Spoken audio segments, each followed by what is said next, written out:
কত টাকার মালিক? 10 কোটি 100 কোটি 500 কোটি টাকার মালিক, তাও আবার লজ্জা করে না উনি আবার নিজ মুখে বলে। আমি ঠিক জানি না পালানোর বিষয়টাকে বংশানুক্রমিক হয় নাকি, বাপ পালাইলে মেয়েও পালায়। যখন সারা দেশব্যাপী যুদ্ধ চলছে, হানাদার বাহিনীর ট্যাঙ্ক যখন আমাদের এই নরম রোদের বাংলাদেশের বুক চিরে চিরে বাংলাদেশের এক প্রান্ত থেকে আরেক প্রান্ত দাপিয়ে বেড়াচ্ছে, মার সামনে সন্তানকে হত্যা করা হচ্ছে, বাবার সামনে থেকে তার আদরের মেয়েকে ছিনিয়ে নিয়ে যাচ্ছে রাজাকাররা। যখন রাজাকাররা তাদের নিজের মেয়ে পর্যন্ত খুশি করার জন্য উপহার দিচ্ছেন, হানাদার বাহিনীর হাতে তুলে দিচ্ছেন, তখন সারা বাংলাদেশ হতাশ হয়ে পড়েছিল, আমাদের কি তাহলে আর স্বাধীনতা হবে না? কারণ আজকে যারা স্বাধীনতার সোল এজেন্সি দাবি করেন, ওনাদের নেতা তো আগেই ব্যাগে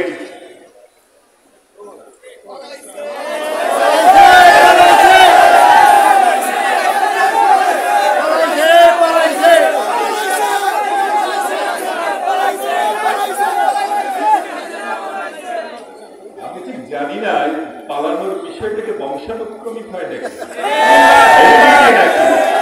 বাপ পালাইলে মেয়েও পালায়।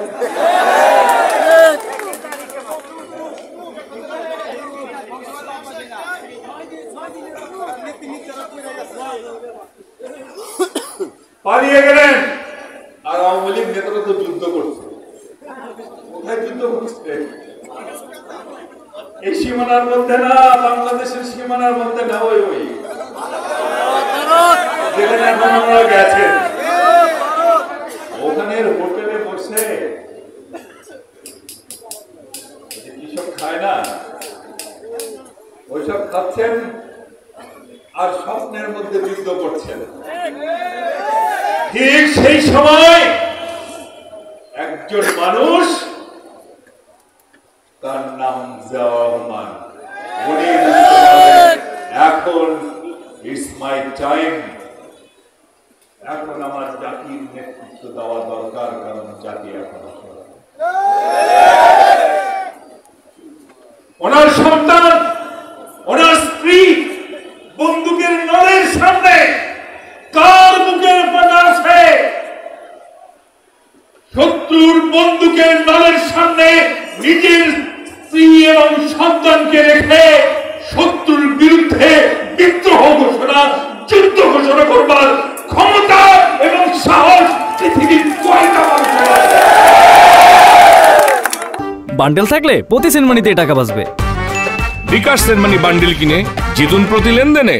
আমরা মুক্তিযোদ্ধা যুদ্ধ করেছিলাম আমার দেশের মানুষের মুখে খাবার তুলে দেওয়ার জন্য, বমি তুলে দেওয়ার জন্য।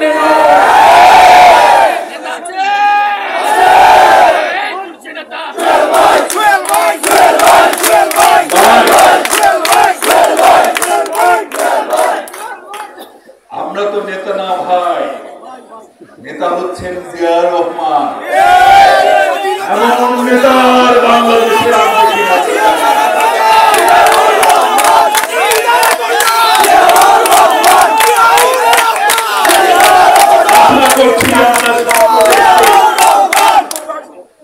তারেক রহমান আমাদের সেই স্বপ্ন আবার পূরণ করবেন। ভাইরাবার, আমাদের নেতা ক্ষমতায় আসবে, দেশের সর্বময় ক্ষমতা যখন তার হাতে, ছেঁড়া কাপড় করছেন, কথাগুলো তো আপনারা সবাই জানেন, আমি আবার ছেঁড়া জোড়া তালিয়ে দেওয়া কাপড় পরতেন। আমাদের নেতা জনাব তারেক রহমান যখন ছোট, প্যান্ট ছিঁড়ে গেল, সেই প্যান্ট রিপু করে ওনাকে পরাতেন, কথাগুলো খুব সস্তা মনে হতে পারে,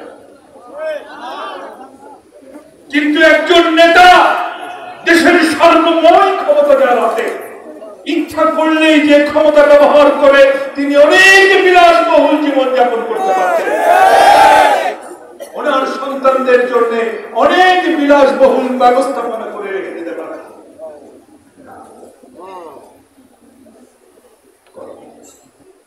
আজকে যখন দেখি একজন প্রধানমন্ত্রী, অবৈধ প্রধানমন্ত্রী, তার পিএসএন নাকি পিএস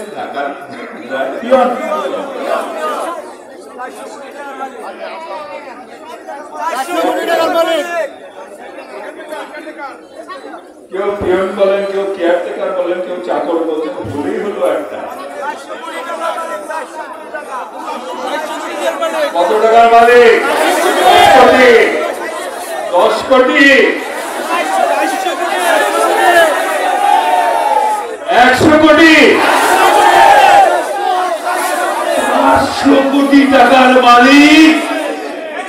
আবার লজ্জা করে না উনি আবার নিজ মুখে বলেন। বান্ডেল থাকলে প্রতি সেনমানিতে টাকা বাঁচবে। বিকাশ সেনমানি বান্ডিল কিনে জিতুন প্রতি লেনদেনে। হেলিকপ্টারে নাকি সেইরকম একটি সময়ে একটি দেশের প্রেসিডেন্ট নিজে ছেঁড়া কাপড় চোপড় পরে এবং ছেলেদের ছেঁড়া কাপড় জোড়াতালি দেওয়া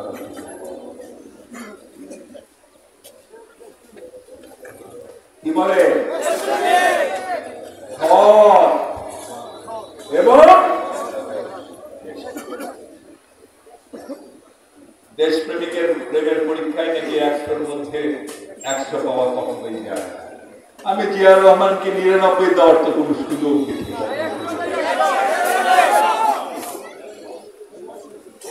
আরো তো কথা আপনারা সবাই জানেন, আমি আবারও বলি, ওনার বাসায় দাওয়াত করতেন দেশ বরেণ্য ব্যক্তিরা। ওনার বাসায় যারা দাওয়াতি হয়েছিলেন অনেকে 3-4 দিন ধরে একটু কম কম খেতেন। প্রেসিডেন্টের বাসায় দাওয়াত, ওই দিন ভরপুর জেলে খেতে আপনারা ভালো দাওয়াত থাকলে একটু কম কম করে খায় আছে না, কম কম করে খেতেন। গিয়ে যখন প্রেসিডেন্টের বাসায় খেতে বসলেন, প্রেসিডেন্ট তাদের খাবার টেবিলে দেখলেন, টেবিলের দিকে তাকিয়ে ফাঁকা ফাঁকা লাগে, তরকারি করে কিছুক্ষণ পর 2টা তরকারি আসলো। এরপর বলে তারা খায়, একজন আমার দিনের দিকে থাকে, আসবে না। প্রেসিডেন্ট নিজে 2 তরকারি দিয়ে খেলেন এবং তাদেরকেও 2 তরকারি দিয়ে খাবার খাওয়ালেন। এরপর কেউ যখন সাহস করে বলতেন, কিছু মনে করেন না, আমি তো ভেবেছিলাম অনেক কিছু খাবো, কিন্তু এত সিম্পল কারণ কি?